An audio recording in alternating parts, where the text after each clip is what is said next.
मानस के सभी भक्तों को मेरा प्रणाम। आज की कथा रामचरितमानस के प्रथम सोपान बालकांड के दुआ नंबर 42 से पुनः कथा प्रारंभ करने जा रहे हैं। श्रद्धालु जन कथा का ध्यान से श्रवण करें। अब लोकन बोलने मिलन प्रीत बरस बरहास, बायप भले चहो बंधु की जल माधुरी सुवास। सियापति राम जय जय राम, मेरे प्रभु राम सीताराम। प्रभु की कृपा भय सब काजू, जन्म हमार सुफल आजू। तुलसीदासी इस दोहे का भावार्थ इसका रचते हैं। चारों भाइयों का परस्पर देखना, बोलना, मिलना और एक दूसरे से प्रेम करना, हंसना और सुंदर भाईपन इस जल की मधुरता और सुगंध है। आरती बिनय दीनता मोरी, लघुता ललित सुवारिन थोरी। अद्भुत सलिल सुनति गुणकारी, आस प्यास मनोबलहारी। मेरा आर्तभाव विनय और दीनता इस सुंदर और निर्मल जल का कम हल्कापन नहीं है।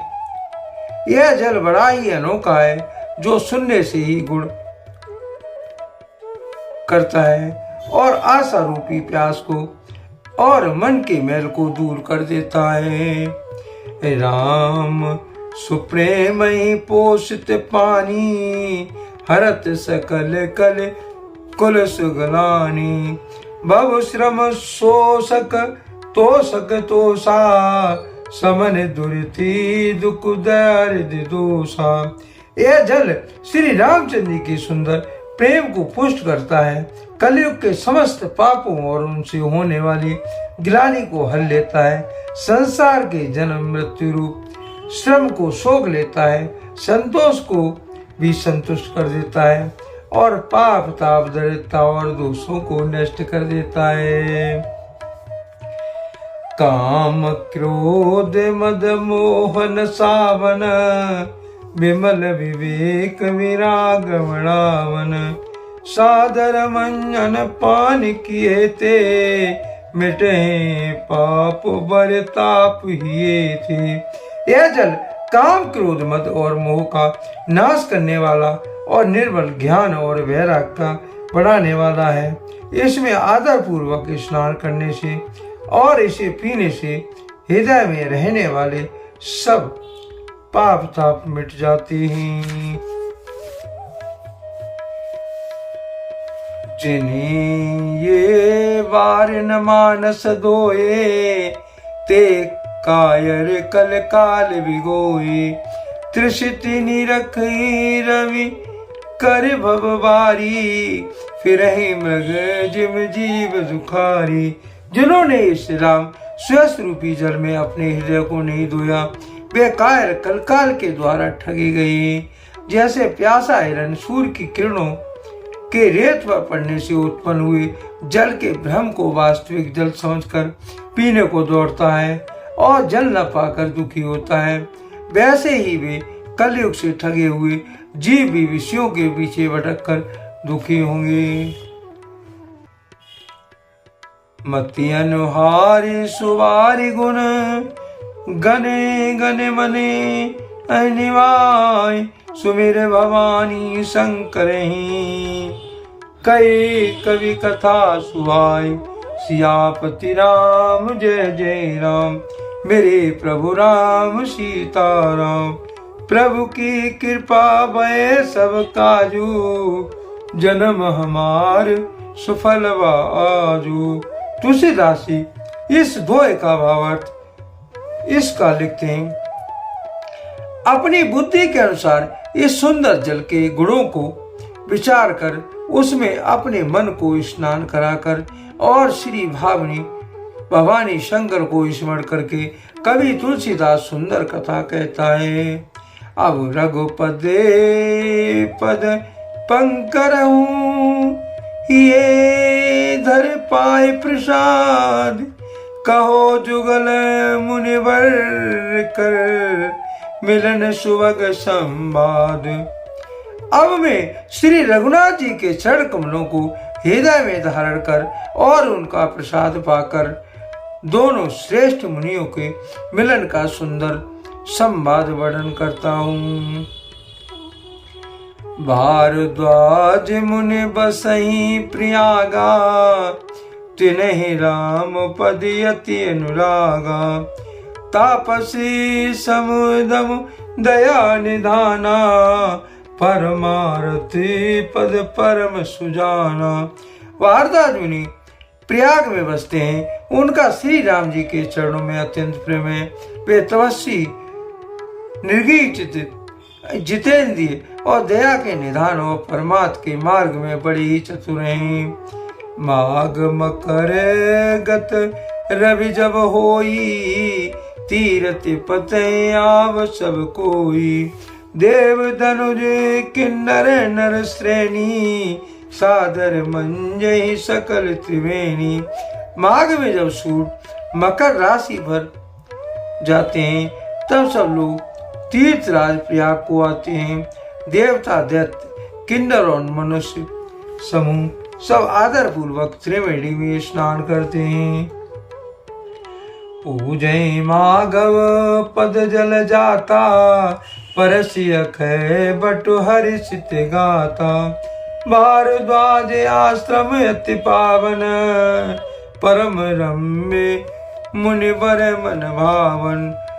श्री वेणी माधव जी के चरण कमलों को पूजते हैं और अक्षय वट का स्पर्श कर उनके शरीर पुलकित होते हैं। भारद्वाज जी का आश्रम बहुत ही पवित्र, परम रमणीय और श्रेष्ठ मुनियों के मन को भाने वाला है। तहाँ होए मुनि ऋषि समाजा, जाये जे मंजन तीरथ राजा। मंजय प्रात समेत उचाहा, कहे परस पर हरि गुण गाहा। तीर्थराज प्रयाग में जो स्नान करने जाते हैं उन ऋषि मुनियों का समाज वहाँ भारद्वाज के आश्रम में जुटता है। प्रातः काल सब लोग उत्साह पूर्वक स्नान करते हैं और फिर परस्पर भगवान के गुणों की कथाएं कहते हैं। ब्रह्म निरूपण धर्म विधि, बरने तत्व विभाग। कहे भगति भगवंत के, संयुत ज्ञान विराग। सियापति राम जय जय राम, मेरे प्रभु राम सीताराम। प्रभु की कृपा भय सब काजू, जन्म हमार सुफल आजू। तुलसीदास जी इस दोहे का भावार्थ इसका लिखते हैं। ब्रह्मा का निरूपण धर्म विधान और तत्वों का विभाग वर्णन करते हैं तथा ज्ञान वैराग से युक्त भगवान की भक्ति का कथन करते हैं। यह प्रकार हर माग नहाई, पुन सब निज निज आश्रम जाई। प्रति सम्मति अति होई आनंदा, मकर मंजे गवनी मुनि वृंदा। इसी प्रकार माघ के महीने भर स्नान करते हैं और फिर सब अपने अपने आश्रमों को चले जाते हैं। हर साल यहाँ इसी तरह बड़ा आनंद होता है। मकर में स्नान करके मुनगढ़ चले जाते हैं। एक बार बर मकर नहाए, सब मुनीष आश्रम सिधाए। जागवलिक पुनि मुनि परम विवेकी, भारद्वाज राखे पद टेकी। एक बार पूरे मकर भर स्नान करके सब मुनीश्वर अपने अपने आश्रम को लौट गए। परम ज्ञानी याज्ञवल्क्य जी मुनि के चरणों को पकड़कर भारद्वाज जी ने रख लिया। सादर चरण सरोज पखारे, अति पुनीत आसन बैठारे। कर पूजा मुनि सुजस वकानी, बोली अति पुनीत मृदवानी। आदर पूर्वक उनके चरण कमल धोए और बड़े ही पवित्र आसन पर उन्हें बैठाया। पूजा करके मुनि याज्ञवल्क्य जी के श्रेष्ठ का वर्णन किया और फिर अत्यंत पवित्र और कोमल वाणी से बोले। नाथ एक संशय बड़ मोरे, करगत वेद तत्व सब तोरे, कहत सो मोह लागत भय लाजा, जो न कहूं बड़ होय काजा। हे नाथ, मेरे मन में एक बड़ा संदेह है, वेदों का तत्व आपकी मुट्ठी में है, पर उस संदेह को कहते मुझे भय और लाज आती है।